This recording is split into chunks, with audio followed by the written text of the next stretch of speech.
Class 9 math sample paper 2023 के question number 34 के solution में हम पहुंच चुके हैं। अगर आपने इससे प्रीवियस वीडियो अभी तक नहीं देखा, साथ ही साथ आने वाले वीडियोस का सॉल्यूशन देखना चाहते हो तो कंप्लीट प्लेलिस्ट का लिंक मिलेगा आपको डिस्क्रिप्शन में। क्वेश्चन नंबर 34 क्या है?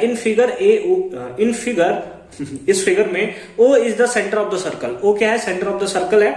एंगल BCO, कौन सा एंगल? एंगल BCO, यानी कि ये वाला एंगल कितना है? 30 डिग्री है। तो फाइंड x एंड y। यहां पर x है और यहां पर मैंने इसको पॉइंट कर रखा है। ये कौन सा एंगल है? दैट इज y है। तो ये हमें फाइंड आउट करना है। तो इसको फाइंड आउट करने के लिए हम लोग क्या कर सकते हैं उसके बारे में सिंपली हम लोग देखते हैं। क्या आपको OD जो है वो पैरेलल नहीं दिख रहा है BC के? OD जो है वो सिंपली क्या दिया हुआ है? BC के पैरेलल है। ठीक है, ऐसा हमें गिवन नहीं है, हमें बस दिया है वो is the centre of circle, but हमें क्लियरली दिख रहा है कि OD जो है वो पैरेलल है किसके? BC के। तो यहां पे हम लोग लिख सकते हैं कि OD जो है वो पैरेलल है किसके? BC के। तो इस बेसिस पे अगर OD पैरेलल हुआ BC के, यानी कि ये वाला एंगल इस एंगल के इक्वल होगा। कैसे? अल्टरनेट इंटीरियर एंगल से। देयरफॉर हम लोग लिख सकते हैं angle BCO is equals to angle COD। कैसे? That is alternate interior angle से। इंटीरियर एंगल है ना, कभी कभी हो जाता है यार, पता नहीं चलता। तो ठीक है, तो इस बेसिस पे आप बोल सकते हो कि एंगल COD है ना। एंगल कौन सा? तो एंगल COD ये किसके इक्वल होगा? सर ये भी BCO के इक्वल होगा, और BCO क्योंकि 30 है तो ये भी हमारा कितना होगा? दैट इज 30 डिग्री देखने को मिलेगा। ठीक है, 30 डिग्री देखने को यहां पर हमें मिलेगा। अब आपको एक चीज बहुत अच्छे तरीके से देखना है। लेट अस सपोज हम लोग ये वाले आर्क को ले, तो यहां पर हमें दो ट्रायंगल बन रहा है। एक ये वाला इस टाइप का, मतलब ट्रायंगल ही बोल सकते हैं, सेक्टर बोल सकते हैं। ठीक है, यहां अगर इसको ले तो एक तो हमारा ये हो गया और दूसरा हमारा ये हो गया। एक सेकंड फिर से मैं यहां पे बनाकर दिखाता हूं मैं आपको। जैसे यहां पे एक अगर हम लोग, ये बड़ा खतरनाक सर्कल बन गया यार।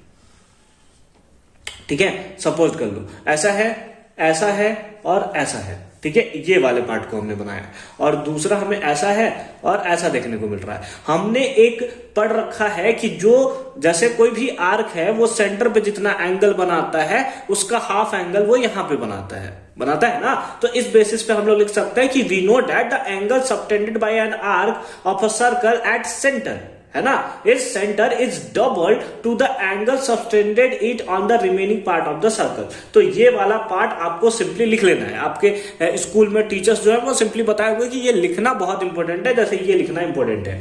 ठीक है, तो उस बेसिस पे हम लोग बोल सकते हैं, क्या बोल सकते हैं कि एंगल जो COD होगा, कौन सा एंगल? जो COD होगा वो डबल होगा किसके? CBD के, है ना। ट्वाइस होगा किसका? एंगल CBD के। बोलिए होगा या नहीं होगा? हाँ सर, ये तो पक्का होगा। COD कितना है? 30 डिग्री। तो चलिए पुट कर दिया हमने 30 डिग्री इज ट्वाइस ऑफ कितना? CBD। ये 2 से कैंसिल हो गया 15 टाइम्स में, तो एंगल आ गया CBD इक्वल्स टू कितना? 15 डिग्री। कितना आ गया? 15 डिग्री। और इस बेसिस पे एंगल CBD यही क्या था हमारे पास? Y, यानी कि हम लोग सिंपली लिख सकते हैं कि Y इक्वल्स टू हमारे पास आ गया कितना? 15 डिग्री। इसके यहां पे आप लिख लोगे कि that is angle subtended by an arc of a circle at the centre is the double to the angle subtended bye it on the remaining part of the circle. ये आपको यहां पर लिख देना है। यहां पर मैं आपको फिल इन द ब्लैंक्स यहां पे सिंपली छोड़ दे रहा हूं। ठीक है, अच्छी बात है। हाँ, अब हमें क्या करना है? हमें y का वैल्यू तो मिल चुका है, हमें ये x का वैल्यू फाइंड आउट करना है। x का वैल्यू फाइंड आउट करने के लिए अगेन आपको एक चीज ध्यान देना है। क्या? अगर हम लोग इस आर्क को ले, यहां से लेकर यहां आर्क तक ले, तो एक तो सेंटर पे एंगल बन रहा है और एक एंगल आपको यहां से यहां देखने को मिल रहा है, यानी कि उस बेसिस पे आप ये एंगल फाइंड आउट कर सकते हो। क्योंकि अगेन आपको थ्योरम पता है कि जो एंगल यहां पे बनता है उसका हाफ एंगल आपको यहां पर बनता हुआ नजर आता है। तो बस यहां पे बना देते हैं, फिर मिटाकर हम लोग आगे का प्रोसेस करते हैं। ठीक है, तो हम लोग बोल सकते हैं, क्या बोल सकते हैं कि नाउ हम लोग बोल सकते हैं कि एंगल AOD ये जो एंगल होगा वो क्या होगा? That is twice of angle ABD। B D, ठीक है। ए ओ डी जो एंगल होगा, यहाँ पे जो एंगल होगा ये इस एंगल का डबल होगा।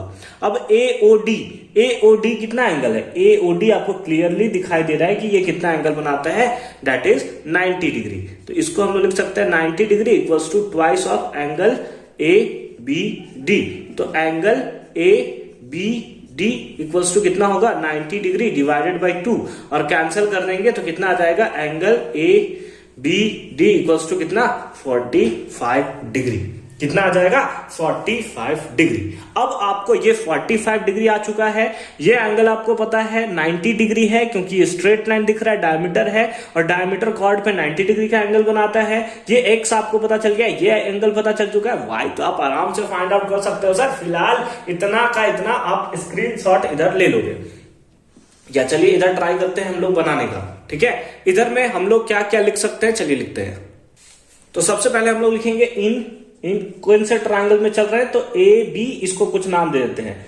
Late us suppose A B C D था, ई दे दिया, तो in triangle A B E, in triangle A B E. एक तो हो जाएगा हमारे पास एक्स प्लस ये वाला एंगल कितना है, ये वाला एंगल अभी आया है 45 डिग्री, प्लस ये वाला एंगल कितना है वाई, यही हमें निकालना है, प्लस ये वाला एंगल कितना है 90 डिग्री। समझ गए ना? इज इक्वल्स टू एंगल के ट्रायंगल के तीनों एंगल का सम कितना होता है? 180 डिग्री। समझ में आ रही है बात? समझ में आ रही है? हाँ सर, ये वाला एंगल प्लस ये वाला एंगल, तो टोटल एंगल निकालने के लिए हमें ये एंगल ए बी डी निकालना होगा, और ए बी डी अभी हमने निकाला 45 प्लस उसमें y कर दिया, तो टोटल एंगल निकल गया। और उसके साथ साथ ये वाला एंगल तो हमें पता है 90 डिग्री है, ठीक है, अच्छी बात है। अब एंगल एक्स का वैल्यू पता है क्या? नहीं, एक्स का वैल्यू हमें फाइंड आउट करना है, वाई का वैल्यू हमें पता है। सर टाइम से मैं क्या बोल रहा हूं कि वाई फाइंड आउट करना चाहिए सब, ठीक है। एक्स प्लस 45, अगर इसको ऐड कर दे तो हो जाएगा 135 प्लस वाई कितना है, that is 15 degree, is equals to 180 degree, is equals to 180 degree, ठीक है। तो एक्स प्लस कितना होगा 150 डिग्री इक्वल्स टू 180 डिग्री, तो x इक्वल्स टू कितना होगा 180 डिग्री, ये प्लस में इधर आया तो माइनस में 150 डिग्री, तो इस बेसिस पे x इक्वल्स टू कितना आ जाएगा? Simply 30 degree, and that is the right answer of this question. I hope कि ये कॉन्सेप्ट आपको एकदम प्रॉपर फॉर्म में समझ में आया होगा। मिलते हैं आपसे अगली वीडियो में क्वेश्चन नंबर 35 के सॉल्यूशन के साथ। कंप्लीट प्लेलिस्ट का लिंक मिलेगा आपको डिस्क्रिप्शन में, तो एक बार डिस्क्रिप्शन आप जरूर चेक कर लोगे।